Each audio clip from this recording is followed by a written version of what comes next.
Who knows what that rock is? Sandstone. Sandstone, my man. Sandstone. Okay.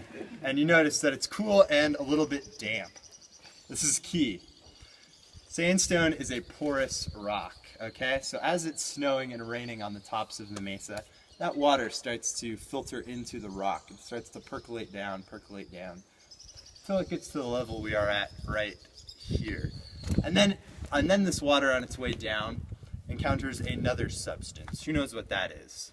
Clay. Clay. Close. Shale. Shale. Now, sandstone is porous and permeable to water. Shale is the opposite. It is impermeable to water.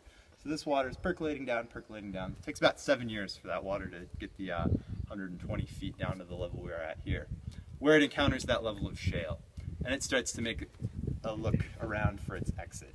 And as it starts to seep out into the surrounding valleys that were also all caused by erosion, it's carrying little bits of sandstone with it. But most importantly, it's also carrying this white material that you can see splotching the canyons above us and the ground below us. What is this mineral? Gypsum? No? Calcium. Good guess. Calcium, yes. Calcium carbonate. Calcium carbonate is very important to sandstone because it is the kind of glue that holds the sandstone together, all right? And as we're leaching out this calcium carbonate, as the seasons are changing, going from freezing to thawing, cracks start to form in the rock. And as the cracks get bigger and bigger, the heavier rock that is no longer as supported as it once was cracks away and falls.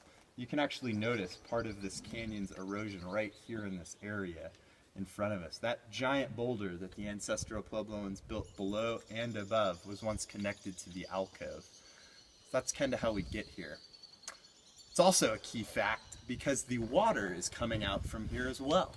We have natural seep springs that have moved around over time. The current one is below us here a little bit, but they would have been much closer to their year-round water source having moved into this alcove here.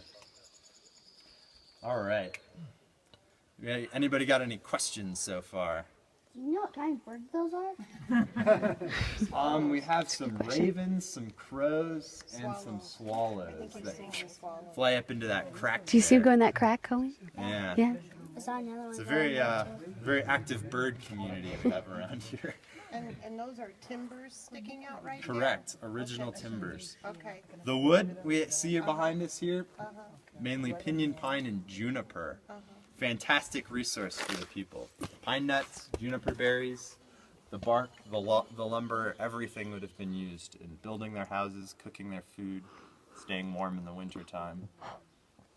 Yeah. Did the people build roofs on top of these buildings, or did they just use the shielding from the cliff? No, this place would have been completely roofed over. It would have been flat. You could have, if you were James Bond, run from one side to the other, like in pursuit of your bad guy. Interesting. It's a joke. But yeah, it would have been dead flat. What were And those towers used for? the towers. Okay. Well, this is an interesting phenomenon we see happening in this part of ancestral Puebloan culture. Is that we start to notice a tower-kiva relationship. As we get further in there, we're going to be able to take a closer look at the kiva and talk about the importance of that.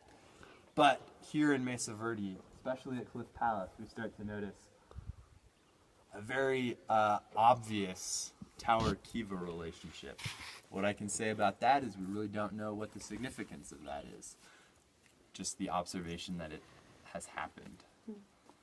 Are there tunnels between them? Some do have tunnels between them. Not huge, massive tunnels, but short little spaces. Yeah. I have a question. Are we gonna be going in any of the towers? No, but we can look into one. We'll be able to look into that 4-story one that's across the way at the other end there, yeah. The big one. Think about that too, 4 stories. Stone Age architecture. This is brick, mud, mortar, construction. Fantastic, fantastic work. On that note, let's go take a closer look.